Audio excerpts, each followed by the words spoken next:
Email किसका खोला हुआ है?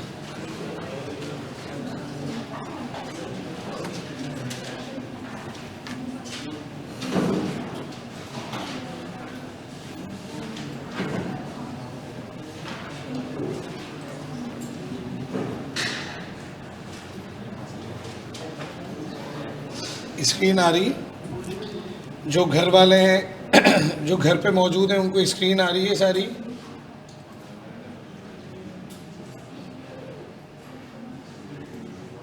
जी बेटा, please let me know screen आ रही है? अच्छा जी, फटाफट मैसेज।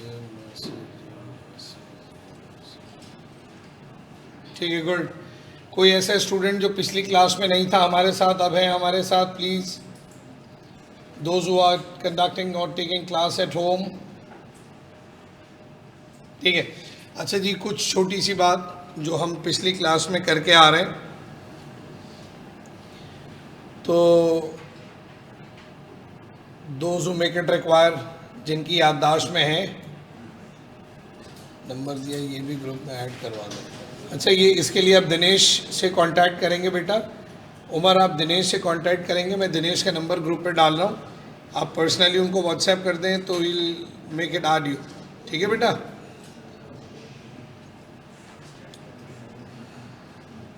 दिनेश का नंबर 032239 ये दिनेश का नंबर है, इस पर कांटेक्ट करिए।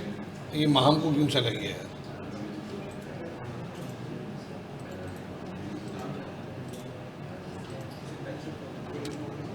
ठीक है भाई, इस पे कांटेक्ट करेंगे। अच्छा जी, लास्ट क्लास में ज़रा मुझे कोई बताएगा इकोनॉमिक एजेंट कितने हैं? नाम बोलो।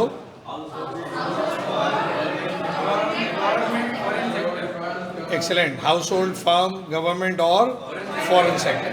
अच्छा, उसके बाद मुझे बताइए, आपने लास्ट क्लास के अंदर circular flow of national income पढ़ा था, जिसमें हमने दो इकोनॉमिक एजेंट, है ना, जिसमें हमने दो इकोनॉमिक एजेंट का जो आपस का एक इंटरेक्टिव एंगेजमेंट है, which create an economic model, जिसे हम इकोनॉमी कहते हैं,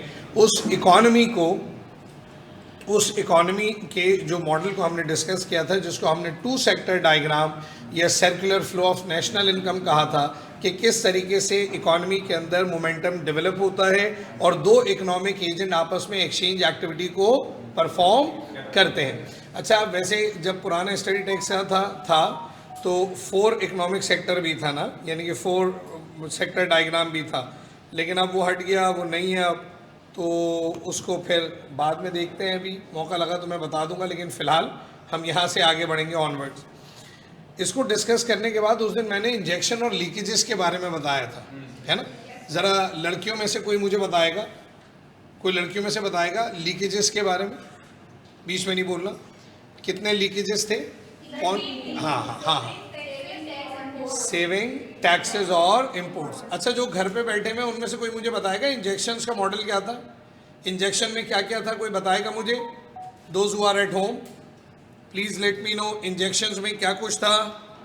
कौन कौन से वेरिएबल थे? 2 थे, 3 थे, 4 थे, 5 थे? बताओ जी बेटा। Those who are at home, हाँ, इन्वेस्टमेंट था, गवर्नमेंट एक्सपेंडिचर था, एक्सपोर्ट्स था। नहीं अनुषा, सेविंग, टैक्स और इंपोर्ट, ये तो लीकेज था। इंजेक्शंस में क्या क्या था? इन्वेस्टमेंट था, एक्सपोर्ट्स था और गवर्नमेंट एक्सपेंडिचर थे, ऐसे ही। अच्छा, कोई लड़कों में से मुझे बता दो, नेशनल इनकम इक्विलिब्रियम की कंडीशन क्या होगी इंजेक्शन और लीकेजेस मॉडल में? सर, कौन इक्वल होंगे?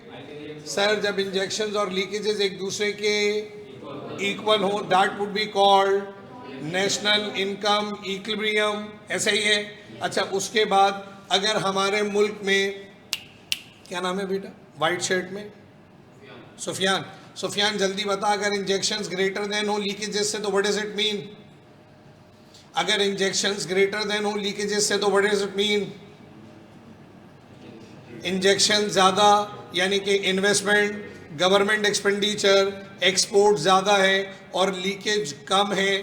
सर, लीकेज में क्या क्या था, सेविंग, टैक्सेस और इंपोर्ट्स। अगर ये कम है और इंजेक्शन ज़्यादा है तो क्या होगा, गुर्बत होगी। अबे ग्रोथ रेट होगा, इंक्रीज होगी ग्रोथ रेट, मुल्क में ज़्यादा आउटपुट प्रोड्यूस होगा, इकोनॉमिक डेवलपमेंट होगी, आउटपुट बढ़ेगा, एम्प्लॉयमेंट बढ़ेगी, इनकम बढ़ेगी, टैक्स रेवेन्यू बढ़ेगा। That what it is called economic growth. Economic growth से मुराद क्या है, production of more goods and services then before. जब हम पहले से ज़्यादा आउटपुट प्रोड्यूस करने लगे, that what it is called economic growth. कब आएगी ग्रोथ, सर जब इंजेक्शंस ग्रेटर देन हो जाएं, किससे, लीकेजेस से, है ना।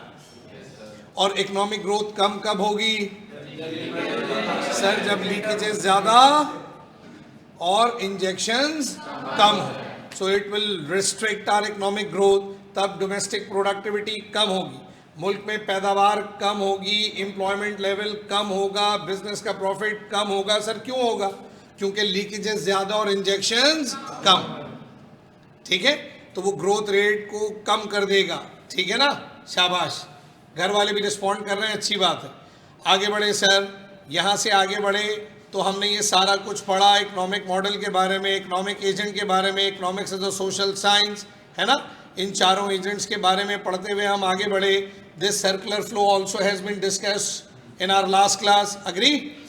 Now we proceed with the momentum of that national income equilibrium, जिसमें हमने इंजेक्शन लीकेजेस के मॉडल से नेशनल इनकम इक्विलिब्रियम को बनाया। फिर डिसइक्विलिब्रियम में एक ग्रोथ रेट का इंक्रीज और एक ग्रोथ रेट का डिक्रीज का इम्पैक्ट बनाया। ये कॉन्सेप्ट डायग्राम पढ़ने के बाद हम आगे बढ़ेंगे। आज ये है 4 सेक्टर डायग्राम। मैं इसे डिस्कस नहीं करूँगा बिकॉज नई स्टडी टेक्स्ट में ये आपके बुक का पार्ट नहीं है। हाँ, कभी मौका लगा, मोमेंटम में कभी डिस्कशन आएगा नेशनल इनकम के अंदर, देयर विल इंशाल्लाह डिस्कस। फिलहाल मैं इसको बाईपास कर रहा हूँ। ये डॉक्यूमेंट मैं ग्रुप पे भेजूंगा। ग्रुप बन गया ना तुम लोगों का? कौन बनाएगा? पहले किसने बनाया? बिजनेस का किसने बनाया है? अकाउंट्स का किसने बनाया? कौन बनाएगा? तुम बनाओ। इकोनॉमिक्स का बना लेना। बना लेंगे तो मैं डॉक्यूमेंट भेज दूंगा, मुझे भी ऐड कर लेंगे उसमें। दिनेश को ऐड ज़रूर करिएगा, एक एडमिन का आदमी उसमें रखें भाई। जो एडमिन अभी यहाँ नहीं थे, जो सब सेटअप करते हैं आपको, क्योंकि उनसे ज़रूरत पड़ेगी आपको। कभी लेक्चर अपलोड होना है, ठीक है ना, तो आपको उनका नंबर मैंने अभी लिखा था ग्रुप पे, मैं दोबारा भेज देता हूँ नंबर उनका। तो दिनेश भाई का नंबर ना इसमें ऐड कर लेंगे, तो उससे होगा ये, अच्छी बात ये हो जाएगी कि आप जब भी, मैं नंबर बोलूं 0322 2239, हाँ 0322 229 2239, सॉरी, हाँ 0322 2239 658। दिनेश नाम है, दिनेश। मेरा नाम मोहम्मद ज़ीशान है, मुझे भी ऐड कर दीजिएगा। बाकी क्लास में जो लोग हैं उनको भी ऐड कर लीजिएगा। तो मैं चीज़ें भेजना शुरू करूँगा, जिसमें क्या कुछ होगा सर। ये जो प्रेजेंटेशन आप पढ़ा रहे हो सर, इसका एक PDF बना के भेजेंगे। हर चैप्टर के आखिर में मेरी कोशिश होगी आपको एक समरी नोट बना के भेजूँ चैप्टर का। फिर प्रैक्टिस MCQs भेजूँगा, वो आप घर पर करेंगे। स्टडी टेक्स्ट के MCQs हम साथ करेंगे और फिर टेस्ट होगा, ठीक है।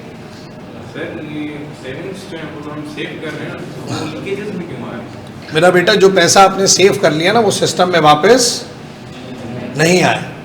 जो पैसा आपने सेव किया ना, घर में सेव कर लिया, तो वो पैसा सिस्टम से एग्जर्ट हो गया, बाहर निकल गया ना। अनलेस अनटिल आप उसे किसी इकोनॉमिक एक्टिविटी में इन्वेस्ट ना कर दें, वो पैसा आप घर में पड़ा हुआ है। देखो रिलीजन, हमारा जो रिलीजन है, मुझे नहीं पता आपका रिलीजन इस्लाम है या और कोई, लेकिन अगर हम मुसलमान रिलीजन की बात करें तो अल्लाह सुब्हानहू व तआला ने ज़कात लगाई है हम पर। किस पर लगाई है? सेविंग्स पर। क्योंकि इस्लाम भी डिस्करेज करता है इस वाली सेविंग को, जो मैं और आप घर में उठा के रखते हैं। इससे सर्कुलेशन ऑफ वेल्थ पर डायरेक्ट नेगेटिव इम्पैक्ट आता है। इसीलिए ज़कात जो है वो इनकम पर नहीं है, इन्वेस्टमेंट पर नहीं है, सेविंग्स पर है। और इस्लाम क्या चाहता है, जब आप पैसा जमा करते रहते हैं ना, तो that would be a concept of concentration of wealth. आप दौलत जमा कर करके खुद तो अमीर हो जाते हैं, लेकिन इसका फ़ायदा आपकी सोसाइटी को नहीं है। तो इस्लाम का मानना ये है कि आपकी दौलत से आपको बिल्कुल फ़ायदा होना चाहिए, लेकिन आप जिस माशरे से इस दौलत को कमा रहे हैं, सेकेंडरी बेनिफिट उसको भी होना चाहिए। उसके लिए ज़रूरी है कि हम पैसे को क्या करें, इन्वेस्ट करें। तो इसलिए ज़कात लगाई गई है ताकि लोगों को डिस्करेज किया जाए और इन्वेस्टमेंट को इनकरेज किया जाए, ताकि सर्कुलेशन ऑफ वेल्थ हो सके। वरना तो जो अमीर हैं वो अमीर तर होते चले जाएंगे because of the wealth that they have been accumulate. तो इन्वेस्टमेंट नहीं है। ये जो मैं और आप बचा रहे हैं घर में पैसा, ये तो सिस्टम से बाहर आ गया। अब ये लीकेज है जब तक हम इन्वेस्ट ना कर दें। बोलिए अब जैसे तुमने एक बात करी है साइकिल, अभी तुम अकाउंट्स पढ़ रहे होगे, है ना। अकाउंटिंग में होता है फाइनेंशियल ईयर। अब फाइनेंशियल ईयर में होता क्या है, जो अकाउंटेंट है वो अपना बिजनेस का जो ऑपरेशन एक्टिविटी है उसे रिकॉर्ड रिप्रेजेंट करता है, और उसमें एक अकाउंटिंग साइकिल है, शायद सर आपको बताएंगे। तो अकाउंटिंग जो है ना वो अपने एक फाइनेंशियल ईयर में अकाउंटिंग साइकिल को कंप्लीट करती है। अब वो पीरियड एंड भी होता है और ईयर एंड भी होता है, ये भी सर बताएंगे, मेरा एरिया नहीं है तो मैं उस पर बात नहीं करूंगा। लेकिन जब मैं इकोनॉमिक्स में आता हूं ना मेरा बेटा, तो इकोनॉमिक्स में होता है फिस्कल ईयर, अकाउंटिंग में होता है फाइनेंशियल ईयर जो कंपनीज का होता है, जो कि यूजुअली 12 मंथ का होता है, जिसमें कंपनियां अपना प्रॉफिट या लॉस कैलकुलेट करती है। ये कंपनी का फाइनेंशियल ईयर होता है, ठीक है। अच्छा, अब जो मैं छोटी सी एक बात निकली है तो मैं बता दूं कि आप अकाउंटिंग के टीचर से पूछेंगे तो वो इंशाल्लाह आपको ज़्यादा बेहतर बताएंगे। देखिए, जब मैं अकाउंट्स में होता हूँ ना, तो जो मेरा फाइनेंशियल ईयर है वो होता तो 12 महीने का है, लेकिन कंपनीज अपने ऑपरेशंस की एक्सटेंडेबिलिटी के हिसाब से, समझ रहे हो, यानी कि हर बिजनेस का वॉल्यूम एक जैसा नहीं है ना। जैसे मिसाल के तौर पे मैं बात करता हूँ पाकिस्तान की एक कंपनी की जो पाकिस्तान में रजिस्टर्ड है, पाकिस्तान की लोकल कंपनी है, उसका नाम है पाकिस्तान स्टेट ऑयल। नाम सुना है पीएसओ का? सर अब अगर आप इसके ऑपरेशंस को देखें तो तुम क्या समझते हो पूरे पाकिस्तान में पीएसओ के कितने पंप्स होंगे? हर पंप में रोजाना कितने लाख लीटर पेट्रोल की सेल्स होती होगी? आप अंदाजा लगाइए ये बिजनेस एक दिन में कितना टर्नओवर जनरेट कर रहा है ना। अब इतने सारे ऑपरेशंस को परफॉर्म करने के लिए बिजनेस को इतने ही सारे रिसोर्सेज की जरूरत, रिसोर्स मतलब एसेट्स, है ना। तो इतने रिसोर्सेज को मैनेज करने के लिए कितने सारे लोगों को हायर किया हुआ होगा, उनको कितनी सैलरी दे रहा होगा। अब ये बिजनेस प्रॉफिट तो निकालेगा साल के आखिर में, लेकिन चूंकि इसके ऑपरेशन इतने एक्सटेंडेबल हैं, इतने मास इंगेजमेंट पे फैले हुए हैं कि ये अपना जो फाइनेंशियल है ना, यानी जो प्रॉफिट लॉस ये कैलकुलेट करते हैं, ये करते हैं पीरियोडिकली। पीरियोडिक का मतलब भाई ये करेंगे मंथली बेसिस पे, हर महीने का प्रॉफिट निकालेंगे, साल के 12 प्रॉफिट को ऐड करेंगे, पूरे साल का प्रॉफिट निकाल लेंगे। तो इनका जो अकाउंटिंग साइकिल है ना, वो मंथली हो सकता है, क्वार्टरली हो सकता है, साल में कितने बार प्रॉफिट निकाले? 4 बार। सेमी एनुअल हो सकता है। और कोई कंपनी का नहीं यार हमारे ऑपरेशन इतने एक्सटेंडेबल नहीं है, हम तो 12 महीने के एंड में बैठते हैं, अपना पूरे साल का प्रॉफिट लॉस कैलकुलेट कर लेते हैं। तो हाउ एवर और व्हाटसोएवर, ठीक है, जो बिजनेसेस हैं वो अपना फाइनेंशियल ईयर एक्वायर करते हैं, और फाइनेंशियल ईयर होता है 12 महीने का। अब वो क्वार्टरली ब्रेक कर लो, सेमी एनुअल कर लो, बाई मंथली कर लो या मंथली कर लो, वो आपके ऊपर है। लेकिन आप एक फाइनेंशियल ईयर 12 मंथ में कंप्लीट करके आगे बढ़ेंगे अगले साल के लिए। अभी आप कॉन्सेप्ट पढ़ेंगे अक्रूवल का, अक्रूवल ACCRUAL। अक्रूवल का कॉन्सेप्ट ये होता है कि रेवेन्यू और एक्सपेंस को जिस फाइनेंशियल ईयर के हैं उन्हें उसी फाइनेंशियल ईयर में रिकॉर्ड किया जाए ताकि उस साल का प्रॉफिट लॉस सही कैलकुलेट हो। लेकिन जब मैं इकोनॉमिक्स पढ़ाता हूं और इकोनॉमिक्स पढ़ता हूं तो इकोनॉमिक्स में फाइनेंशियल ईयर नहीं होता, इकोनॉमिक्स का होता है फिस्कल ईयर। अब इस फिस्कल ईयर में क्या होता है? इस फिस्कल ईयर में इकॉनमी, मईशत, मुल्क अपने 12 महीनों के खर्चों का अंदाजा लगाता है और 12 महीने की आमदनी कितनी कहां से जनरेट होगी उसको टारगेट करता है। और फिर जब आमदनी और खर्चों में गैप हो उसके लिए बोरोविंग्स को प्लान करता है कि हमने कितना कर्जा लेना है। जैसे आपके अब्बा या मैं या हमारी जितनी भी फैमिली में जो लोग यहाँ बैठे हैं उन सबकी जो फैमिली है वो क्या करती हैं? वो अपनी इनकम को प्लान करती हैं, सुन रहे हो, पहले इनकम जनरेट करती हैं और फिर खर्चे कंपनसेट करती हैं। इसी तरह गवर्नमेंट भी तो है ना यार। मैं आपको कल इस मुल्क का प्राइम मिनिस्टर बना दूं तो लंदन में फ्लैट बनाने के अलावा कुछ जिम्मेदारी आपके मुल्क के टुवर्ड्स भी होगी ना भाई। लंदन में, बनीगाला में, दुबई में, है ना। हमारे मुल्क के जो पॉलिटिशियंस हैं वो तो यही घर बनाते हैं ना, चारों सूबों में घर बनाते हैं, फिर दुबई में बनाते हैं, फिर यूरोप में कहीं बनाते हैं। अच्छा है, स्कोप ये अच्छा, मतलब इट्स गुड। हमें भी मुल्क की खिदमत करने का मौका मिलना चाहिए। तो जब आपको मैं मुल्क का वजीर आज़म बना दूंगा, so beside of constructing your own home, तो आप मुल्क के टुवर्ड्स भी तो कोई जिम्मेदारी दोगे ना यार, कि भाई मुल्क कैसे चलाऊं। अब बगैर पैसे बगैर रिसोर्स के तो मुल्क नहीं चलेगा। तो आप बनाते हैं मुल्क का बजट। सुना आपने बजट के बारे में? जून में आता है, वो हमारा फिस्कल ईयर इकोनॉमी का है कि इन 12 महीनों में, जून में आता है, जून के पहले हफ्ते में बजट आता है। बजट क्या है? ये एनुअल एस्टिमेटेड फाइनेंशियल प्लान है। जैसे मिसाल के तौर पे मैं ऐसे समझाऊं कि आपके घर में आपकी बड़ी बहन की शादी प्लान हो, कि भाई अब्बा बोलें कि भाई अल्हम्दुलिल्लाह बहन का रिश्ता हो गया, हम शादी करने जा रहे हैं। तो फाइनेंशियल प्लान बनाओगे ना कि भाई हम बारात के लिए कितना फ़ंड रखें, बहन को कितने कुछ चीज़ें जो देनी है वो कितनी देनी है, उनके कपड़े, अपने कपड़े। अब्बा एक बजट बनाएंगे ना, इसी तरह मुल्क एक बजट बनाता है कि आने वाले 12 महीनों में हमने क्या क्या कितना कितना कहाँ कहाँ खर्च करना है, हमें नेशनल डिफेंस पे कितना पैसा लगाना है, हमें इंफ्रास्ट्रक्चर डेवलपमेंट पे कितना पैसा लगाना है, हमें तालीम पे कितना पैसा लगाना है, हेल्थ केयर पे कितना पैसा डालेंगे, पब्लिक सेक्टर डेवलपमेंट प्रोग्राम में कितना पैसा लगेगा, पीएसडीपी कहते हैं इसको। अब ये खर्चे एस्टिमेट हो गए। फिर हम रेवेन्यू प्लान करते हैं कि भाई कमाएंगे कहाँ से, कितना टैक्स लगाएंगे, प्राइस से कितना कमाएंगे, सरचार्ज, चालान की फ़ी, रजिस्ट्रेशन फ़ी, इनकम जो गवर्नमेंट की प्रॉपर्टी, जैसे हमारा सी पोर्ट, एयरपोर्ट, ये सब, इससे भी तो रेवेन्यू मिलती है ना गवर्नमेंट को। गवर्नमेंट की कंपनीज़ हैं, पीटीसीएल, पीएसओ, है ना, ये किसकी कंपनीज़ हैं?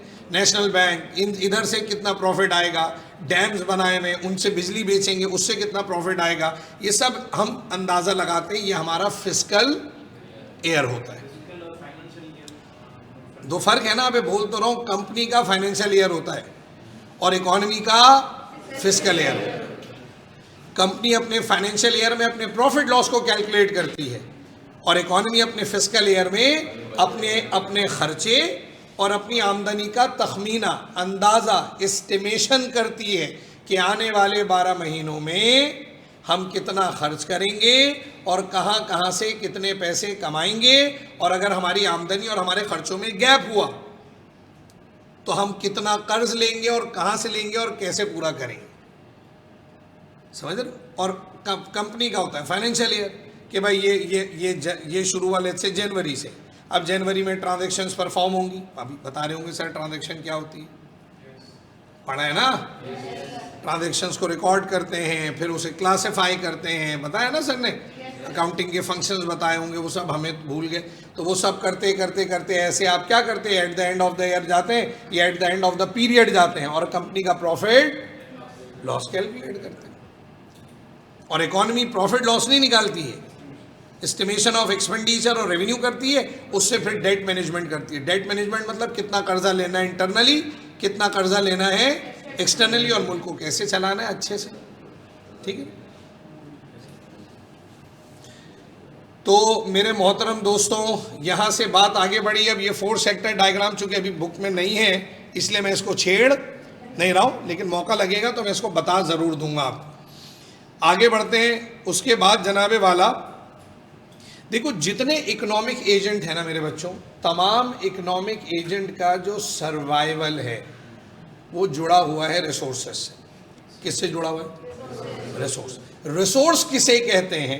आसान लफ्जों में कहा जाए तो हर वो चीज रिसोर्स है which are expected to provide future economic benefit.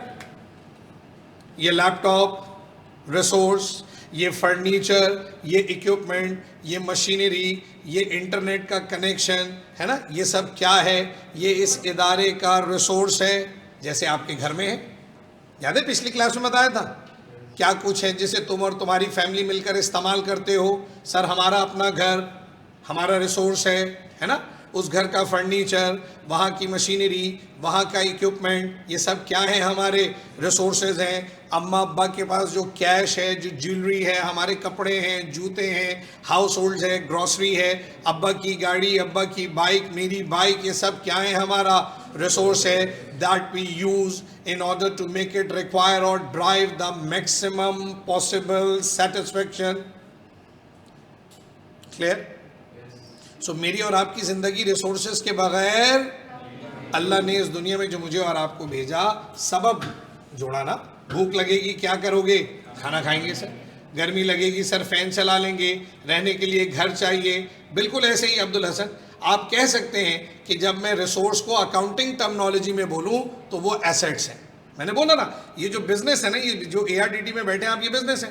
Business कौन कौन से रिसोर्सेज को यूज कर रहे हैं in order to produce the services that they have been offered? ये जो हम सर्विसेज ऑफर कर रहे हैं, एजुकेशन सर्विसेज, इसको प्रोड्यूस करने के लिए हमें क्या कुछ चाहिए सर? ये बिल्डिंग, ये फर्नीचर, ये इक्विपमेंट, मशीनरी, फिक्सचर, नीचे जनरेटर, कैश रिजर्व, ये सारा हमारे बिजनेस का क्या है? रिसोर्स, जिसे आप अकाउंटिंग की लैंग्वेज में क्या कहते हैं? एसेट्स। तो रिसोर्स पर्सनल भी है, रिसोर्स बिजनेस का भी है, और रिसोर्स इकोनॉमी का भी है, नेशन का भी। ये रोड्स, ब्रिजेस, स्ट्रीट लाइट, ये किसका रिसोर्स है?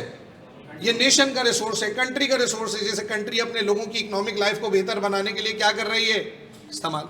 आपके घर का जो रिसोर्स है वो आपको पर्सनल इकोनॉमिक बेनिफिट दे रहा है। इस इदारे का जो रिसोर्स है वो इस इदारे को रेवेन्यू और प्रॉफिट जनरेट करके दे रहा है। बगैर रिसोर्सेज के मैं और आप सर्वाइव नहीं। अभी इंटरनेट बंद हो, पूरे पाकिस्तान की एक्टिविटी रुक जाएगी बॉस। एक दिन पेट्रोल ना मिले तो क्या होगा? एक दिन इंटरनेट सर्विस बंद हो तो क्या होगा? We are dependent on resources and we need resource in order to make it compensate our economic needs. अपनी ज़रूरियात, अपनी ख्वाहिशात को पूरा करने के लिए what we need resource. Sir resource क्या है? हर वो चीज़ हमारा रिसोर्स है which are expected to provide future economic benefit. यही एसेट की भी डेफिनेशन है। Things or value owned by the business which are expected to provide future economic benefit, उसे एसेट कहते हैं, उसे रिसोर्स कहते हैं, इकोनॉमिक रिसोर्स कहते हैं, है ना? क्या है घर में जिसे तुम और तुम्हारी फैमिली यूज करी? सर सैकड़ों चीजें हैं हमारे घर के अंदर, है ना? मैंने कल बोला था ना पिछली क्लास के अंदर, आज जाना और अपने घर के बाहर अपने इंटरनेट का पासवर्ड लिख देना दीवार पे बड़ा बड़ा, यूजर ID लॉगिन पासवर्ड। लिखोगे? क्यों नहीं लिखोगे यार? सर हम पे कर रहे हैं, हमारा रिसोर्स है, हम क्यों दे दें किसी को? हम तो नहीं देंगे। हाँ, कोई रिश्तेदार आया, कोई दोस्त आया, कोई मेहमान आया, इफ ही आस्क्ड तो हम बता देंगे, और उसके जाने के बाद अगले दिन क्या करेंगे? क्यों? क्योंकि सर वो हमारा रिसोर्स है। मैंने बोला था ना पिछली क्लास में, मिसाल दी थी ये कि मेहमान आते हैं, रिश्तेदार आते हैं घर में, उनके साथ एक बच्चा आता है जहरीला। अबे साला कभी डाइनिंग टेबल के नीचे, कभी ऊपर, कभी सोफे पे कूद रहा है, पानी का गिलास गिरा दिया, साले ने प्लेट तोड़ दी, चम्मच से खा रहा था, खाना भी गिरा दिया, चम्मच भी गिरा दिया। अबे जहर लगता है साला। क्यों बुरा लग रहा होता है? क्योंकि वो आपके रिसोर्सेज को डैमेज। ये पूरी बिल्डिंग में हमने कैमरे लगाए हुए। क्यों लगाए हुए भाई? In order to protect our resources. So resource क्या है? हर वो चीज हमारा रिसोर्स है which are expected to provide future economic benefit. बोलो समझ आ रही है मेरी बात? देखो क्या लिखता है, रिसोर्सेज क्या हैं? All material and non material thing that we use for the direct satisfaction of our unlimited wants are known as resource. लिखेंगे ये डेफिनेशन। अब रिसोर्स दो हिस्सों में बटेंगे। कौन कौन से रिसोर्स? एक नेचुरल रिसोर्स जिसे हम फ्री गुड कहते हैं, एक आया मैन मेड रिसोर्स, ठीक है, जिसे हम इकोनॉमिक गुड्स कहते हैं। ठीक है, इस कमरे में जो कुछ नजर आ रहा है वो क्या है बताओ? नेचुरल या मैन मेड? सर ये कंप्यूटर, ये LED, ये लाइट्स, ये कैमरा, ये इंटरनेट, है ना, ये AC, ये फर्नीचर, ये फिक्सचर, ये machinery, all are now suppose to be called man made resource, जिसे आप इकोनॉमिक गुड्स कहते हैं। और ये देखो, अब ये तो खैर ब्लाइंड पे वो स्टिकर लगा है, लेकिन एक रोशनी बाहर भी तो है, वो क्या है? वो नेचुरल रिसोर्स है। ठीक है, अब जरा मैं दोनों को कंपैरेटिवली देखूं तो इधर दो पैराग्राफ लिखे हैं, लिख सकते हैं, MCQ में आ सकता है, बिल्कुल आ सकता है। सर फ्री गुड्स क्या है? Free goods are the gift of nature. जरा देखना तो, free goods are the gift of nature, free goods are the gift of nature, है ना? As these goods are produced without using scarce resources, इसका कहते हैं limited. Without using scarce resources. Sunlight abundance में है बॉस, और इसको produce करने की कोई कॉस्ट नहीं, नेचुरली बन रही है। ऑक्सीजन नेचुरली बन रहा है, हीट, लाइट, टेम्परेचर, ब्रीज जो नेचुरली है। ये पंखा क्या करता है? हवा देता है। कद्दू अबे हवा को सर्कुलेट करता है, ये हवा देता थोड़ी ना है, हवा तो नेचुरली है। जब हब्स होता है पंखा चले तो भी गर्मी लग रही होती है, क्योंकि हवा ही नहीं है, एटमॉस्फेयर में एयर नहीं है, ब्रीज नहीं है, तो ये क्या घुमाएगा? खुद थोड़ी ना कुछ करता है। बहुत गर्मी हो तो एसी की कूलिंग कम हो जाती है। क्यों कम हो जाती है? सर नेचुरली टेम्परेचर क्लाइमेट का बढ़ेगा तो कमरे का भी बढ़ जाएगा। ये तो बस वो टूल्स हैं जो हमें असिस्ट कर रहे हैं, बट प्राइमरीली तो हम डिपेंडेंट नेचर पे ही हैं। भाई बाहर हवा चलना बंद हो जाए, पंखे में से कुछ भी नहीं निकलेगा। पंखा तो हवा को सर्कुलेट करता है, जो मौजूद हवा है। पंखा कोई प्रोड्यूस थोड़ी ना कर रहा हवा। कौन सा ऐसा पंखा बना है दुनिया में जो हवा प्रोड्यूस करता है? ओ भाई बस करो, ये हवा सर्कुलेट करता है। तो sir all free gift of nature are now not supposed to be considered as natural resource, जिसे हम free good कहते हैं, and which does not need to be require any production process। इनको ये ना कोई सूरज बन रहा है, सूरज की रोशनी बन रही है, भाई वो नेचुरल है, बने जा रही है। जब तक नेचर ने उसको संभाला है, बनाया है, जिस दिन नेचर उसे खत्म करेगी सब खत्म हो जाएगा। ये जो पूरा निज़ाम चल रहा है, जो पूरा सोलर सिस्टम है, उसके अंदर की इकोनॉमिक लाइफ है, जो हमारा सारा कंसर्न है, वो सब डिपेंडेंट है। ठीक है ना? तो sir free goods are the gift of nature as these goods are produce without using scarce resources. जैसे मिसाल के तौर पे इस कमरे में हम क्या प्रोड्यूस कर रहे हैं? सर्विसेज। इंसान दो ही चीजें बनाता है, या तो गुड्स या सर्विस। गुड्स क्या? ये एसी, ये लैपटॉप, ये कैमरा, ये एलईडी, ये कंप्यूटर, ये लाइट्स, ये सब क्या है? ये क्या है भाई? Man made resource. इन्हें प्रोड्यूस किया गया है, लेकिन नेचुरल रिसोर्स को कोई प्रोड्यूस। हाँ सुनिएगा मेरी बात, अभी यहाँ कैमरा ना हो, मेरे ऑनलाइन वाले बच्चे नहीं पढ़ पाएंगे। इंटरनेट कनेक्शन ना हो, बेकार है क्लास। अब फिर हम हाइब्रिड मॉडल से बाहर हैं, हम सिर्फ फिजिकल ऑफर कर रहे हैं। आप समझ रहे हो मैं क्या कह रहा हूं? इसका मतलब इस एक सर्विस को बनाने के लिए हमें कितनी सैकड़ों चीजें चाहिए। फर्नीचर ना हो, सर बहुत अच्छा पढ़ाते होगे आप, लेकिन हम नहीं बैठेंगे जमीन पे, ये क्या है? We are paying for that. AC नहीं हो, फर्नीचर नहीं हो, बिल्डिंग ना हो, हम टेंट लगा के पढ़ा रहे हो, लाइट चली जाए, जनरेटर ना हो, आप बोलोगे यार पता नहीं कैसा इंस्टीट्यूट है यार, मजा ही नहीं आ रहा। तो रिसोर्सेज ही नहीं है इनके पास। सो इस एक सर्विस को प्रोड्यूस करने के लिए we need a lot of man made resources, लेकिन नेचर के साथ ऐसा नहीं है। खाना नहीं बना, अम्मी क्यों खाना क्यों नहीं बना? भाई गैस ही नहीं आ रही। ओहो, कपड़े इस्त्री नहीं हुए, क्यों भाई? लाइट ही नहीं आ रही। पानी नहीं चढ़ा भाई घर पे टैंक में ऊपर, क्यों? सर लाइट नहीं थी तो मोटर नहीं चली, तो पानी कहां से चलेगा? सो हमें एक रिसोर्स को एक्टिवेट करने के लिए दूसरे रिसोर्स को यूज करना पड़ता है, लेकिन नेचर में ऐसा नहीं है। Without using scarce resources, nature मेरे और आपके लिए सैकड़ों बेनिफिट प्रोड्यूस कर रही है, और मैं और आप उसे इस्तेमाल कर रहे हैं। ऐसे ही है ना? आगे आइए। That's why we don't have to pay price and opportunity cost. इसीलिए नेचुरल रिसोर्सेज की कोई प्राइस नहीं है। It would be free for all. घर वालों रिस्पॉन्स करो, साथ हो मेरे। अब सर ये अपॉर्चुनिटी कॉस्ट क्या है? It would be the cost of one economic decision in term of the next best alternative for gone. अबे क्या बोल देते हो इतना सारा एक साथ? ये क्या है अपॉर्चुनिटी कॉस्ट? बताओ, एक बात बताओ। ये जो आज तुम यहां पढ़ रहे हो, यहां तक जो पहुंचे हो, है ना, मुझे नहीं पता तुम्हारे अम्मा अब्बा ने तुम्हारे ऊपर कितना खर्च किया, लेकिन बहरहाल मैं एक अंदाज़ा लगाऊं तो कम से कम 10 से 12 लाख रुपए बचपन से अब तक तो लगा दिए होंगे। अंदाज़ा बोलो, अंदाज़ा 10, 12 लाख, 15 लाख, 20 लाख, डिपेंड करता है कि आपका लाइफ स्टाइल क्या है, कहाँ पढ़े, कैसे रहे, क्या कपड़े पहने।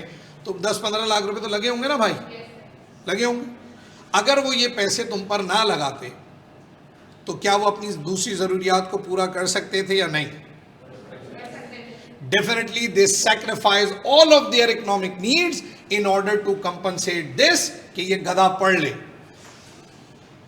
भाई नहीं लेंगे कपड़े, नहीं करो ये काम छोड़ दो, डेफर करो, इसकी फी भरो सीए की ताकि ये क्वालिफाई करे। सो कितनी ख्वाहिशात बचपन से लेकर अब तक उन्होंने अपनी सेक्रीफाइस की in order to make it require कि आप एक अच्छे इंसान, पढ़े लिखे इंसान सोसाइटी में अपनी कोई जगह बना लें।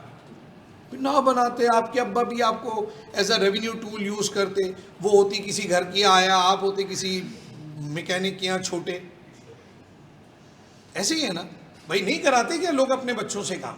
बोलो ना यार, तुम्हारी सोसाइटी में मेरे, ये तो हम अल्लाह की रहमत है, अल्लाह ने हमें ऐसे माँ बाप दिए जो हमारा ख्याल रखा, जिन्होंने खाने का, पीने का, कपड़ों का अपने खाने से ज़्यादा बेहतर खिलाया, पहनाया, पढ़ाया, ताकि इसलिए नहीं कि आपकी ज़िंदगी उनसे बुरी हो जाए। नहीं नहीं नहीं नहीं नहीं, हर माँ बाप क्या चाहते हैं कि यार मैं जहाँ तक पहुँचा ना, मेरी औलाद उससे आगे बढ़ जाए, यार मुझसे अच्छा खा ले, मुझसे अच्छा पहन ले। तो वो कितनी इकोनॉमिक नीड्स को सेक्रीफाइस किया जो तुम्हें यहाँ पहुँचाया। That what it is called opportunity cost. अब्बा की सैलरी 1 लाख, वियन और अब्बा make a plan for savings, वो क्या सेक्रीफाइस करेंगे? कंजम्पशन। भाई अब्बा की तनख्वाह तो फिक्स है ना, 1 लाख रुपए महीना कमाते मिसाल के तौर पे, या 2 लाख रुपए महीना कमाते मिसाल के तौर पे, या 3 लाख रुपए, अल्लाह बरकत दें आपके अब्बा के माल में, जो भी कमाते। सो जो वो पैसे लाते हैं, when your family make a plan for savings, तो वो अपनी कंजम्पशन को सेक्रीफाइस करेंगे, और जिस महीने में कंजम्पशन ज़्यादा करेंगे उस महीने अपनी सेविंग को सेक्रीफाइस करेंगे। इसका मतलब ये हुआ हर इकोनॉमिक एजेंट अपनी इकोनॉमिक लाइफ में लिमिटेशन ऑफ रिसोर्सेज की वजह से अपॉर्चुनिटी कॉस्ट पे। नवाज शरीफ साहब ने जब मोटरवे बनाया,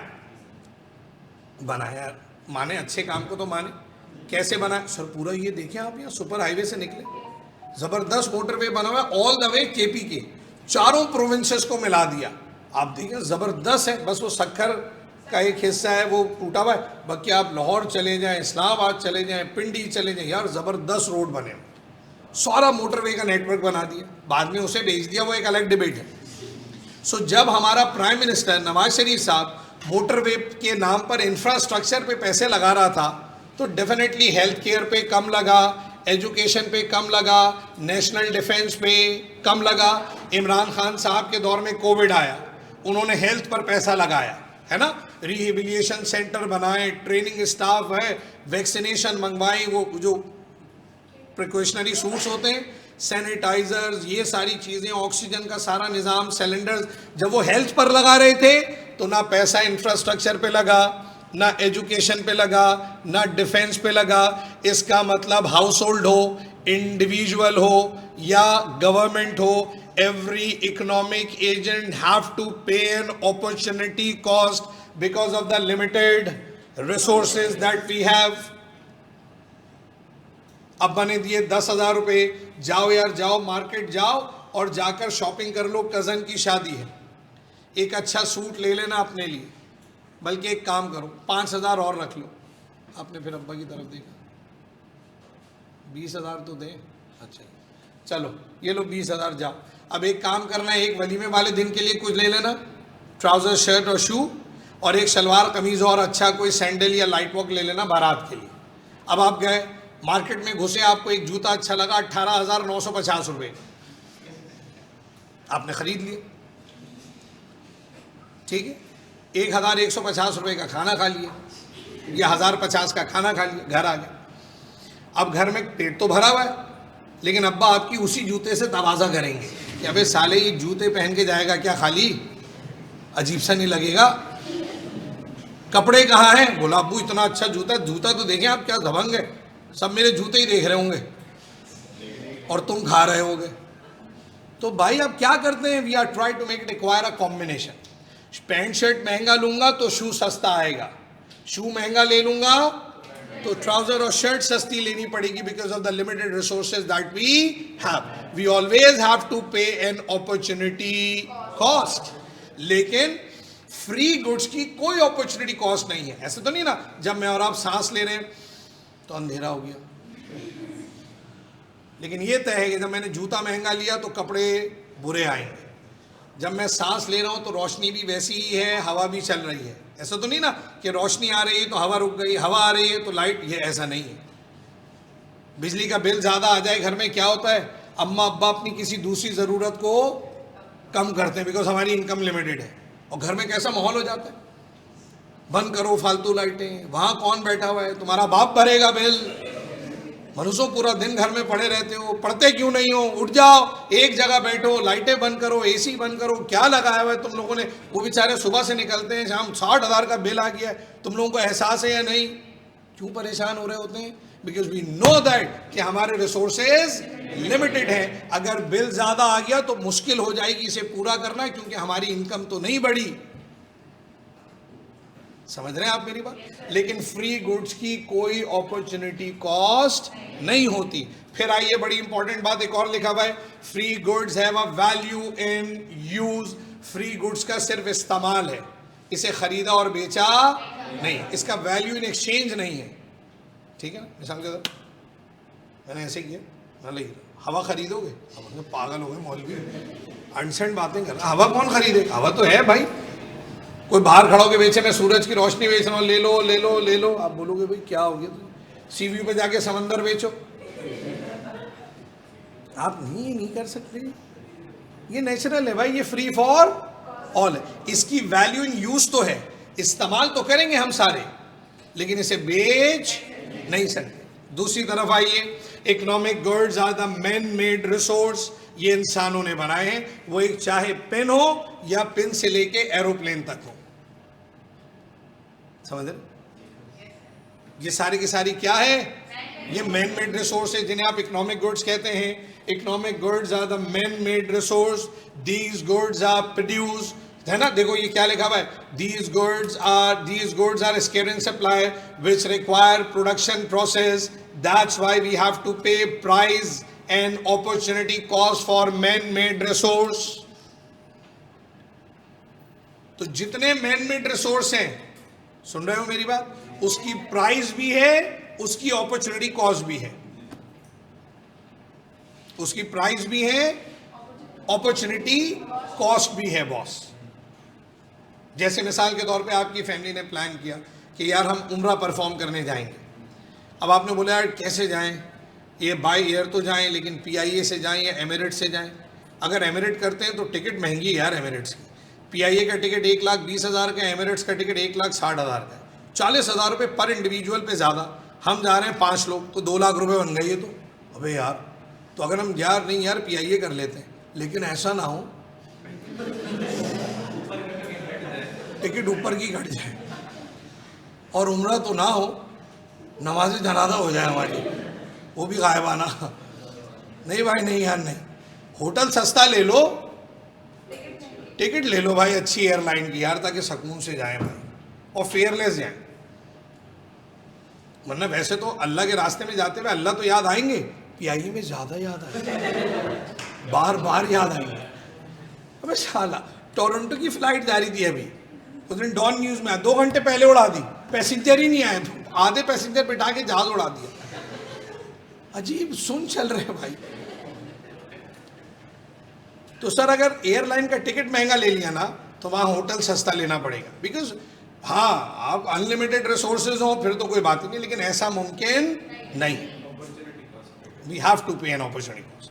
ठीक? So sir, economic goods are the man-made resource. These goods are scarce in supply. इनकी supply limited है, which required production process. That's why we have to pay price and opportunity cost. फिर कहता है economic goods have both value in use, value in exchange. इसको इस्तेमाल करने का भी फायदा और इसे आप खरीद बेच भी करते हैं। लेकिन इकोनॉमिक गुड्स में सिर्फ वैल्यू इन यूज है, वैल्यू इन एक्सचेंज नहीं। Is it clear for everyone? भाई शाजी बलोच, बॉय और गर्ल? शाजी होना चाहिए था वैसे, खैर शाजी बलोच मेरे लाल, लैंड फ्री रिसोर्स में नहीं आता, बिल्कुल आता है, लैंड फ्री रिसोर्स है। लेकिन जब आप लैंड को, सुनना मेरी बात, लैंड को एक्वायर कर दें विद गवर्नमेंट अथॉरिटी, उसकी सेल परचेज करें, तो फिर वो जो है ना, जैसे मिसाल के तौर पे एक खाली लैंड है, वो तो फ्री है, लेकिन गवर्नमेंट ने वहाँ इम्यूनिटी दे दिया ना, रोड बना दिए, इंफ्रास्ट्रक्चर बना दिया, अब गवर्नमेंट उसको लीज पर बेच रही है, वो जो घर नहीं प्लॉट मिलते जैसे, तो वो फिर अब वो आप उस पर काम कर दिया, तो जैसे ज़मीन के नीचे ऑयल है, कोल है, गैस है, यूरेनियम है, कॉपर है ना, ये सारी चीज़ें नेचर ने दी हैं, सब नेचुरल रिसोर्स है, फ्री है। लेकिन जब इंसान ने एफर्ट लगा के उसे ज़मीन के नीचे से निकाला ना, तो अब वो मैन मेड बन गया। भाई सन क्या है, सूरज की रोशनी क्या है, नेचुरल रिसोर्स है, लेकिन छत पे सोलर पैनल लगा के उससे बिजली बना लो तो अब तो मैन मेड हो गया ना। सूरज की रोशनी इज स्टिल नेचुरल रिसोर्स, लेकिन खाली सूरज की रोशनी से बिजली कद्दू भी नहीं बनेगी भाई, क्या लगाना पड़ेगा छत पे, कन्वर्टर, सोलर पैनल, है ना, उसका फिर नीचे बैटरी, अगर आप रात में भी इलेक्ट्रिसिटी चाहते हो तो बैटरी में उसको ट्रांसफॉर्म करना पड़ेगा, फिर जाके वो आपके काम, तो कितना प्रोसेस हो गया। तो ये है भाई, सही है बॉस, आगे बढ़ो, चलें जी आगे बढ़ते हैं। Now we proceed, needs and wants. अब रिसोर्स तो है, लेकिन रिसोर्स को रिक्वायर करते हैं दो हिस्सों में, एक है नीड्स, एक है wants. Human needs are specific and precised, wants are unlimited. Need क्या है, which are the basic requirement for the citizen of the society.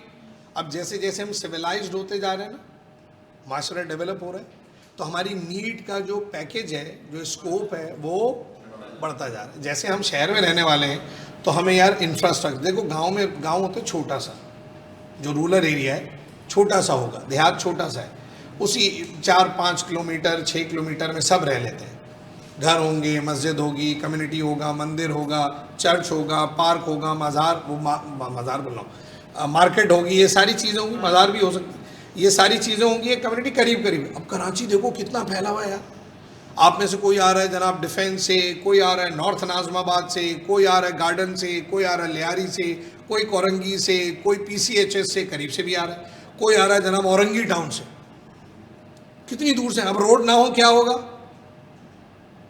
Sir, कैसे पहुंचेंगे यहाँ तक सर, वो तो टूटे हुए भाई, थोड़े टूटे थोड़े बने तो ये हाल है, रोड हो ही ना सिरे से तो क्या होगा। तो जो शहरों में रहने वाले हैं उनकी नीड का पैकेज थोड़ा ज़्यादा होता है, रूरल एरिया का थोड़ा सा कम होता है। नीड क्या है, need are the basic requirement for the citizen of the society, food, shelter, clothing, utilities, है ना, इंफ्रास्ट्रक्चर, एजुकेशन, हेल्थ केयर, ये क्या है, ये बेसिक नीड्स हैं भाई। लेकिन वांट्स क्या है, which can not be precise, जिन्हें डिस्क्राइब ना किया जा सके। Human wants are unlimited. देखो लिखा हुआ है, क्या लिखा हुआ है, the desire of the society, these are often described as a precise perceived needs and stipulate the broader sense of what the people in the society wish to have। क्या चाहते हैं, उस ख्वाहिश की कोई बाउंड्री नहीं है। Human wants are unlimited, we have a limited resources to be compensate our unlimited wants, but need precise है, स्पेसिफाई है ना, नीड को मेजर और रिक्वायर किया जा सकता है, वांट्स की कोई मेजरेबिलिटी नहीं है क्योंकि वो अनलिमिटेड है। कितनी सैलरी क्वालिफाई होने के बाद, क्या बोला, किसने बोला 2 लाख, 1,20,000, भाई बोलो ना कितने, 2.5 लाख है ना। घर में AC है बेटा, कितने, सारे चलते, एक चलता है, बिल कितना आता है ना, बिजली का बिल आ जाएगा आपका, अगर आप 1 लाख या 1.5 लाख कमाएंगे ना तो उसमें से 30,000 तो बिजली का बिल गया। घर अपना है किराए का, अपना है, चलो ये अच्छी बात है। ट्रांसपोर्ट का खर्चा लगा ले तो 20,000 सबका, ग्रॉसरी लगा लो तो और मज़ीद 25-30,000। अच्छा चलो और बता दो, आप बता दो कितने की आती है, 40,000। तो क्या कर लोगी, वो क्या चिल्लड़ बचेगा अब तो इसके आगे, छोड़ दो CA जा। तो वापडा में जाएगा तो यहाँ क्यों आ गया, लाइनमैन बन जाना। अबे वही तो बोल रहा हूँ, वापडा के लिए CA करना जरूरी थोड़ी ना बे। अच्छा वापडा के फाइनेंस में जाएगा, मतलब ताला लगवाएगा इन शॉर्ट। तो भाई कितनी तनख्वाह यार, 20-25 लाख तो होनी चाहिए सर, स्टार्टिंग स्टार्टिंग स्टार्टिंग गाड़ी कंपनी की, घर कंपनी का, ठीक है, बीवी बच्चे मेरे लेकिन उनकी तालीम और उनका खर्चा भी कंपनी मेंटेन है ना, मेडिकल कंपनी का, तनख्वाह मिले भाई दादा अपने को तो ग्रॉस, तो सॉरी नेट, कट कटा के टैक्स नहीं, 20 लाख मेरे को दो भाई, गाड़ी आपकी, पेट्रोल आपका, घर आपका, मैं उसमें रहूँगा, बस मैं ग्रॉसरी खरीदूँ, बकिया पैसे सेव करूँ, इन्वेस्टमेंट करूँ और प्रॉपर्टी बनाओ, एसेट बनाओ, कंसल्टेंसी फार्म खोलूँ। यार भाई ह्यूमन वांट्स आर, आप इसको प्रिसाइज कर ही नहीं सकते ना भाई। आप रोड पे खड़े हो ना, रोड पे आप रोड पे जाएं, जो बस का इंतज़ार कर रहा है ना बॉस, उससे पूछो हाँ भाई मुतमईन हो ज़िंदगी से, बोलेगा अल्लाह का शुक्र है भाई, अपना काम कर रहे, मेहनत से काम कर रहे हैं, सुबह ऑफिस आते हैं, अभी शाम में घर जा रहे हैं भाई, है ना, इज्जत से कमाते हैं, हलाल कमाते हैं, मगर बॉस ज़िंदगी इसकी बेहतर है जो बाइक पे जा रहा है, साला जूम जूम करता हुआ निकल गया, ट्रैफिक जाम था तो फुटपाथ पे चढ़ गया, फुटपाथ कहीं टूटी भी नहीं था, रोड के उस तरफ उतर के चलना शुरू हो गया। हमारी ज़िंदगी मुश्किल है भाई, बस के इंतज़ार में खड़े हैं, अभी आएगी, ज़बरदस्ती अंदर घुसेंगे। और अजीब मसला है, काली पतलून पहन के चढ़ो साली सफ़ेद हो जाती है, सफ़ेद पहन के चढ़ो तो ज़िंदगी मुश्किल है, लेकिन अल्लाह का शुक्र है अल्हम्दुलिल्लाह गुजार रहे हैं। आप बाइक वाले को बुलाओ, भाई इधर मज़े आ रहे हैं, बोलेंगे हाँ अल्लाह का शुक्र है अल्हम्दुलिल्लाह, अपनी जॉब करते हैं, इज्जत से आते हैं, बाइक है अल्हम्दुलिल्लाह हमारे पास, सहूलत है। अब अच्छी भी हो सकती है, बुरी भी हो सकती है बाइक तो, लेकिन यार वो मसला है ये अजीब। मैं चाहूँगा आप मेरा मसला भी सुने, अल्लाह बता दो, तू भी बता दो।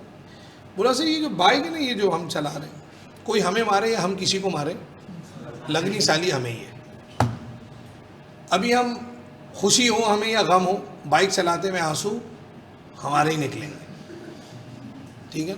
ज़रा सी बारिश हो जाए तो शो देखो आप, खाली रोड पर खड़े होंगे, सड़न सड़न यूँ जा रहे होंगे रोड पे, इधर उधर हम ही हम नजर आएंगे गिरे हुए। ऐसे ही है ना जिंदगी, तो इसकी अच्छी है सर। ये जो गाड़ी में बैठा हुआ है ना, इतनी गर्मी में भी साले ने शीशे ऊपर चढ़ाए हुए, यूं करके बैठा हुआ है, यूं ये कर रहा है, हमें देख रहा होता नालत इसी शक्ल, इस साला हिलता क्यों है इतनी गर्मी में गाड़ी में बैठ के, हमें समझ में नहीं आता। इसकी ज़िंदगी अच्छी है। गाड़ी वाले को पूछो, सही है अल्लाह का शुक्र अल्हम्दुलिल्लाह, गाड़ी है, सब कुछ है, घर है। यार एक गाड़ी और चाहिए, एक तो मैं ले आता हूँ, एक बच्चों को स्कूल लाने ले जाने के लिए, बेगम के लिए, अम्मा के लिए अलग हो यार, ताकि फड्डा ना हो घर में, ठीक है ना। और अपने पास भी यार ये एक ही गाड़ी है बॉस, यारिस है ना, ऑल्टो है या व्हाटएवर, कल्टस है या सिटी है या सिविक है, लेकिन ये एक गाड़ी है यार, एक गाड़ी नहीं होनी चाहिए। एक होना चाहिए फोर्ड का ट्रक 4x4। अरे मूड होता आदमी को ऊपर से बैठ के देखे गरीबों भाई, पहले कुचल 10 सालों को मारो, टक्कर मार दूं, गिरा दूं नीचे, आगे कुछ नहीं, हट जा मेरे आगे, जूम करके खींचूं तो गाड़ी ऐसे उड़े जैसे घोड़ा साला। एक होनी चाहिए स्पोर्ट्स कार, कभी दोस्तों में जाने का मूड हो जाए, और उम्र का इससे कोई ताल्लुक नहीं है। घर होना चाहिए 3-4-5 हज़ार गज का, एक आधी हैवी बाइक होनी चाहिए, घर में जॉगिंग ट्रैक होना चाहिए, स्विमिंग पूल होना चाहिए। अबे तालाब में तो क्या मच्छी पकड़ेगा कदे, स्विमिंग पूल बोलना देहाती, तालाब में क्या बत्तखें छोड़ेगा, तालाब का क्या करेगा। तो खैर स्विमिंग पूल हो, जिकूजी हो, वो बगी कार्ट की जगह हो, हॉर्स राइडिंग की जगह हो, घोड़े हो अपने 2-4, ताकि सुन्नत के मुताबिक भी आदमी कुछ अमल करे ना। एक थोड़ा सा वो ना आर्चरी वाला हो, आदमी निशाने लगाए, गन शूटिंग करे अपने घर के अंदर, बड़ा घर। और एक इस्लामाबाद में भी होना चाहिए। वीकेंड पे यार कराची में इतने मेले टेले रंग बरंगे आ गए, आप यकीन करो, मैं बताऊँ झूठ नहीं बोले कसम से।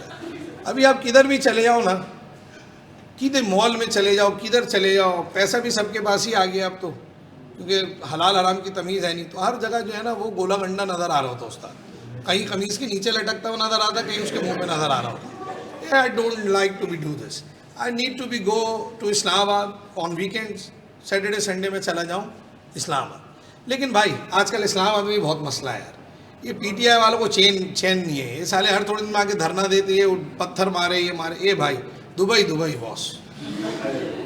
और पीआईए पे भरोसा नहीं है, इसलिए अपना जेट यहाँ से उड़ाओ जुम्मे की रात को और उतर जाओ कहाँ, दुबई। वहाँ पर एक जुमेरा में ऐसे सामने समंदर के घर हो, बच्चे अपना खेल रहे हों, मैं बैठा हुआ हूँ लैपटॉप पे थोड़ा सा काम करूँ, this what I need it. नाम मेरा नवाज नहीं है ना आसिफ है, लेकिन ख्वाहिश तो मेरी भी है।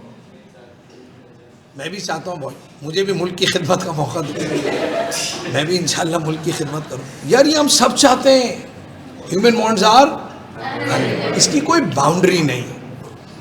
तो नीड्स वो हैं जो प्रिसाइज हैं, स्पेसिफिक हैं, वांट्स की कोई बाउंड्री नहीं। पूछो इनसे, पूछो ये जो बैठी हुई, वजूद ज़न से है तसव्वुर कायनात मेरा। बाजार जाती है वो कोई मुंह पे लगाने की पेंसिल होती है बहन आप लोगों की, लगा मुंह पे पेंसिल लगाते हैं ना आप लोग कहीं आँख में इधर। अबे हाँ हाँ नहीं सही बोल रहा हूँ, हमारी तो शादी हो गई हमें पता, तुम्हें नहीं पता होगा।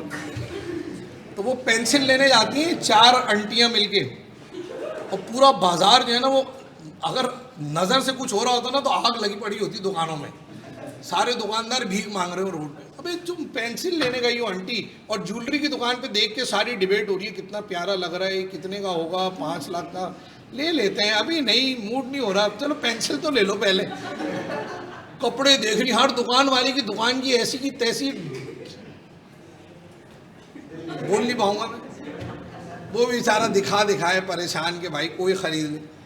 तो भाई इतनी आप नहीं इसको स्पेसिफाई कर सकते, ह्यूमन वांट्स आर अनलिमिटेड। आगे बढ़ेंगे सर।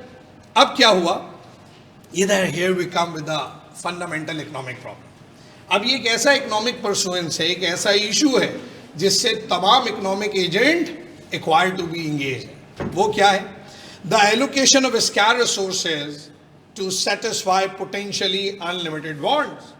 भाई साहब, लामहदूद ख्वाहिशात और महदूद वसाइल, limited resources and unlimited want would be the fundamental economic problem of all societies, individual, household, farm। बताओ यार, क्या ARTT अच्छा कैंपस है? ठीक है, क्या इससे बेहतर हो तो बुरा है?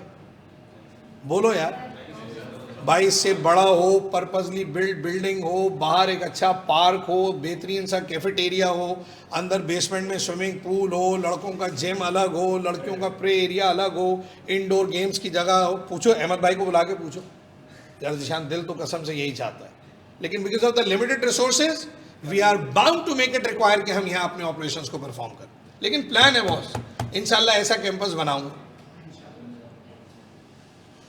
रिश्तेदार हो उनके, संजीदा होगा तुम तो, मिसाल दे रहे। हाँ तो मिसाल ही दूंगा मैं, और क्या दूंगा तुम्हें, मिसाइल दे दूं। तो sir, the allocation of scarce resources to satisfy potentially unlimited want, लामहदूद ख्वाहिशात को महदूद वसाइल से कंपनसेट करना, this would be the fundamental economic problem face by all economic agent. ये स्कैसिटी क्या है सर? 2-3 बार आ गया ये वर्ड, किल्लत। ट्रांसलेट इनटू उर्दू, बाजी पर्चा आता अंग्रेजी में, सो किल्लत कहीं नहीं आएगा। इस किल्लत की जमल्लत को थोड़ा एक्सप्लेन करेंगे आप? व्हाट इज किल्लत? कमी। अच्छा अब देखिए, 2 बातें हैं, ये कुछ एक वर्ड बीच में सुनने को मिला, शॉर्टेज। अच्छा, किल्लत उर्दू का लफ्ज़ है, फाइनाइट, ठीक है, ये वोकेबलरी यूज़ होती है ना। देखो, जब मैं स्कैसिटी की बात करूं और शॉर्टेज की बात करूं, तो शॉर्टेज जो है ना वो मेजरेबल होती है, शॉर्टेज मेजरेबल होती है। दुआ करिएगा, मेरी खाला बीमार, अल्लाह उनको सेहत दे अपनी रहमत से। तो खाला अम्मी को हेमोग्लोबिन कम है, ब्लड की कमी है। तो कितनी कमी है, डॉक्टर ने टेस्ट किया, मेजर किया, उतनी कमी की डेफिशिएंसी को पूरा कर दिया, ब्लड के पॉइंट लगा दिए, है ना। पाकिस्तान को 50,000 मेगावाट इलेक्ट्रिसिटी चाहिए, पाकिस्तान बना रहे 46,000 मेगावाट, 4,000 मेगावाट का शॉर्टफॉल है। ये है शॉर्टेज। शॉर्टेज मेजरेबल है, स्कार्सिटी मेजरेबल नहीं, क्योंकि स्कार्सिटी कंपोज होती है unlimited want say. Scarcity is a gap between the limitless wants and the relatively limited resources। क्योंकि wants unlimited हैं तो आप scarcity को measure नहीं कर सकते। Scarcity क्या है? Where resources are insufficient to satisfy all of one's competing demand। जब रिसोर्सेज में सफिशिएंसी ना हो कि वो हर एक की इकोनॉमिक नीड्स को पूरा कर दें, that what it is called scarcity. It is a gap between the limitless wants and the relatively limited resources. Definition लिखोगे, MCQ में आई हुई है. Fundamental economic problem लिखोगे, आया हुआ है, ये पूछा हुआ है MCQ में. Where resources are insufficient to satisfy all of one's competing demand. जब resources में sufficiency ना हो कि वो हर एक की ख्वाहिश को पूरा कर दें, that what it is called scarcity. Clear?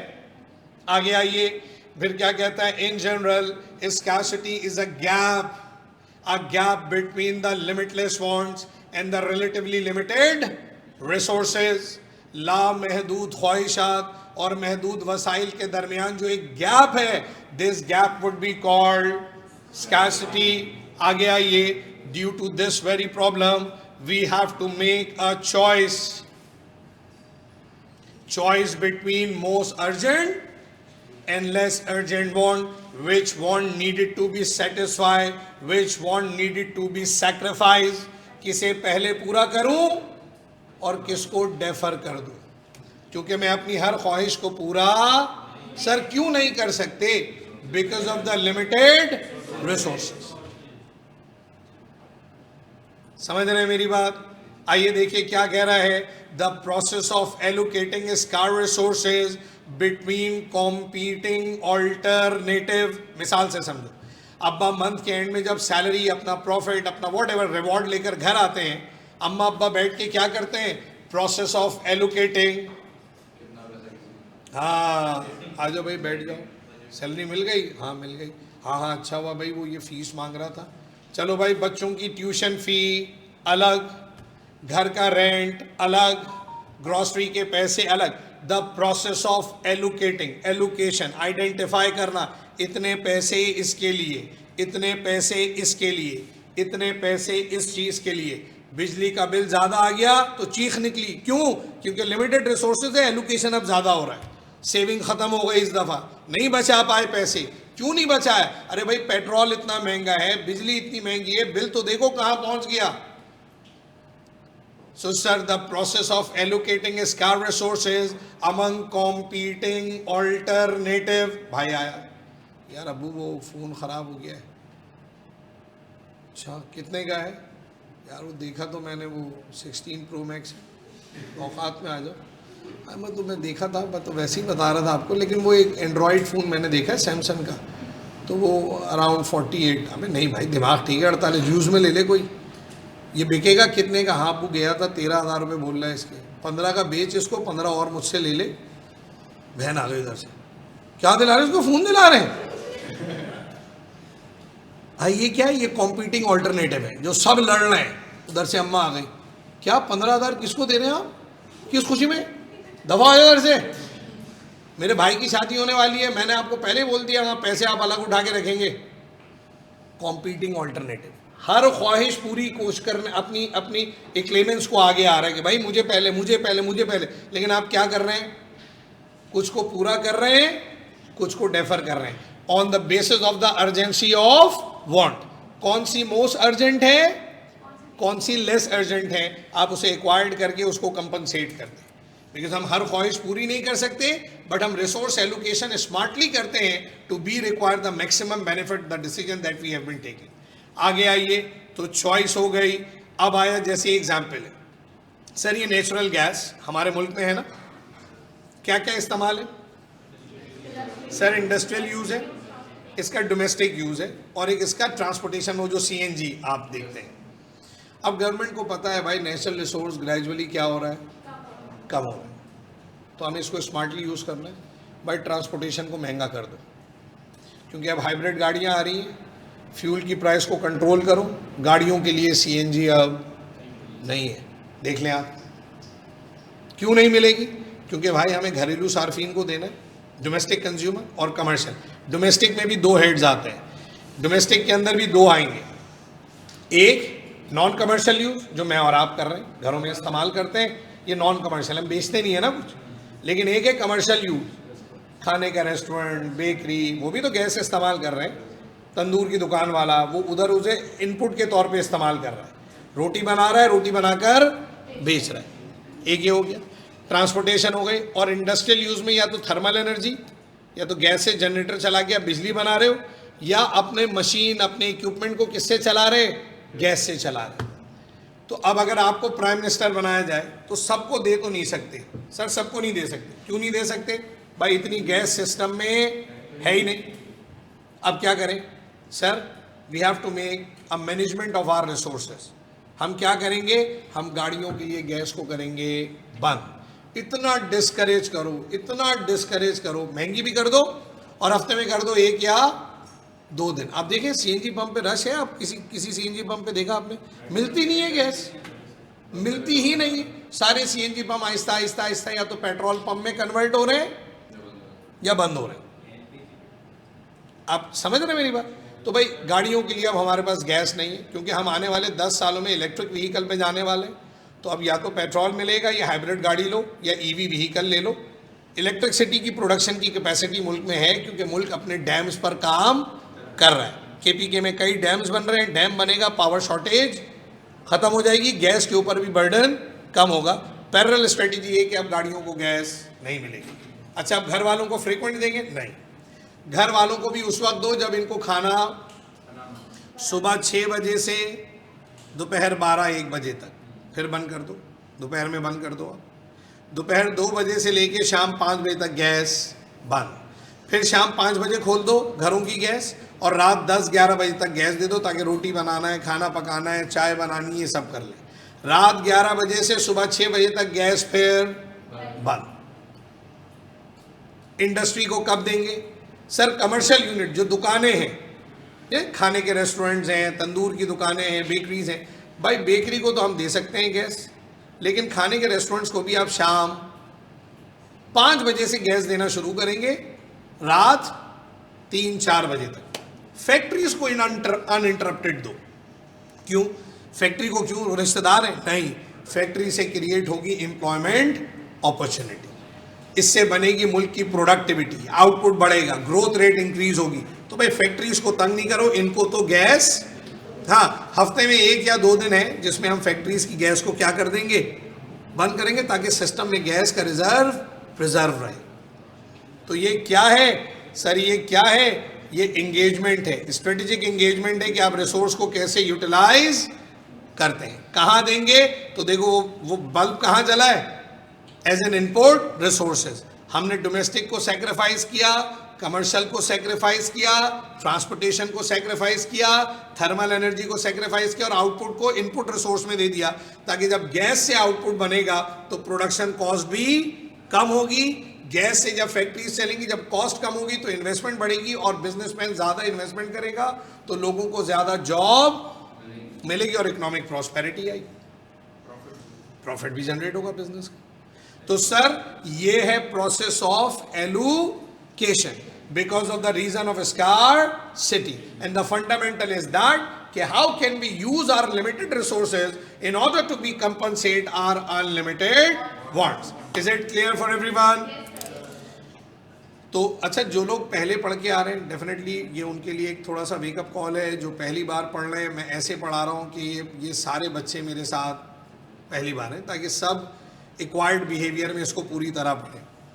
आगे आ जाओ सर। अब आ गया choice and opportunity cost, the most dynamic economic concept. What opportunity cost? वैसे तो समझा दी सर ने, लेकिन अब हम पढ़ने जा रहे हैं इसको। कहते हैं जी, given limited resources and unlimited want, given limited resources and unlimited want, we have to choose which want to satisfy.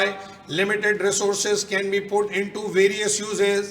The man has to choose the best way of utilizing his scarce resources to give the maximum possible satisfaction from them, and made a choice between most urgent and less urgent want. है ना? The true cost of any choice, तालीम। Cost क्या है? Laser, luxury, सब sacrifice कर दो ताकि ये हमारे बच्चे पढ़ लें। The true cost of any choice we make between alternative is expressed by economists through the notion of opportunity cost. तो हर इकोनॉमिक डिसीजन की कोई ना कोई सेक्रीफाइसिंग कॉस्ट है और इकोनॉमिक्स उस कॉस्ट को क्या बोलते हैं? अपॉर्चुनिटी कॉस्ट का कॉन्सेप्ट कहते हैं. आगे बढ़िएगा जरा देखिएगा डेफिनेशन क्या है. Opportunity cost is the cost of one economic decision express in term of the next best alternative for gone. For gone समझते हैं?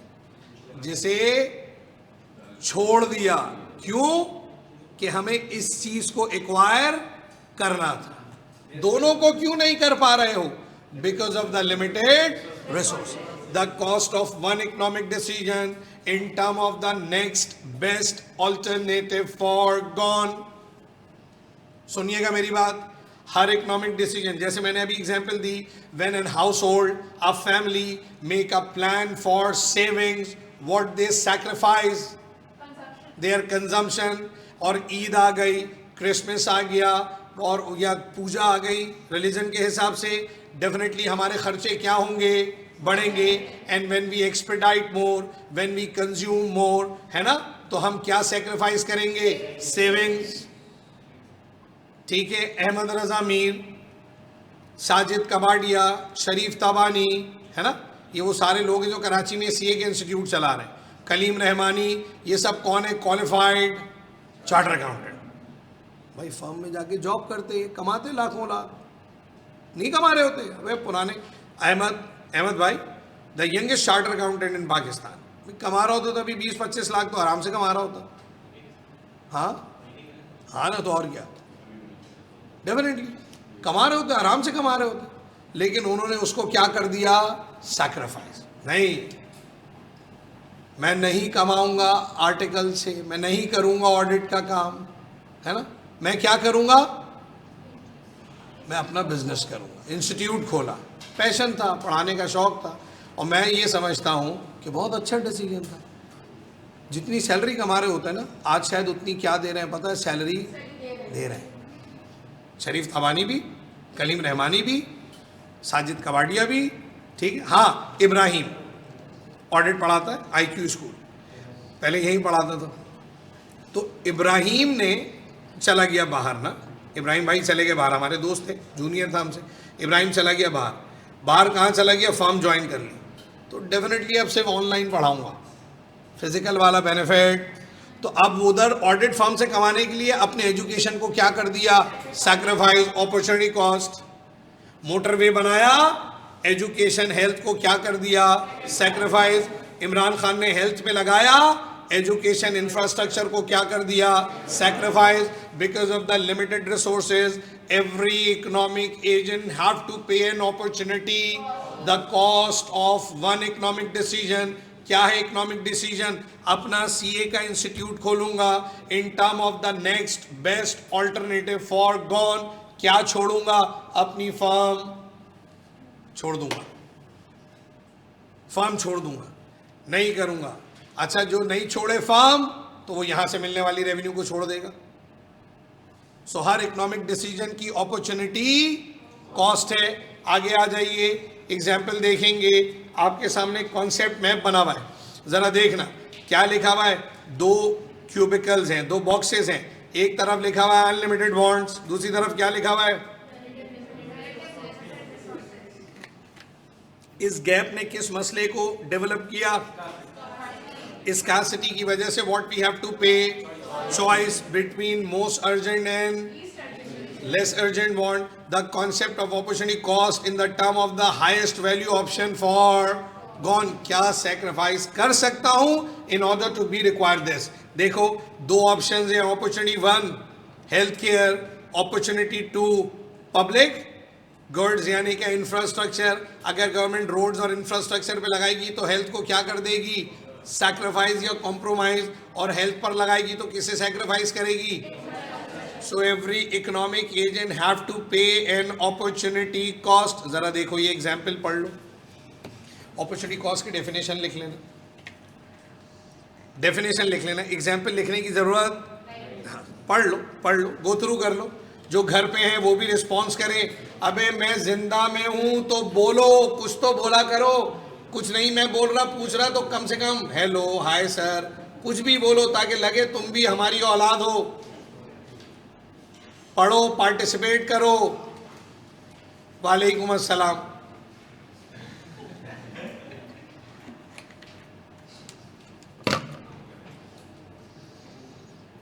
समझ आ रहा है? समझ आ रहा है? क्लियर हो रहा है? कोई इशू? स्क्रीन साइड पे कर दूं? कौन सी स्क्रीन साइड पे करूं यार? नजर नहीं आ रही? स्क्रीन पूरी नहीं आ रही आपके पास?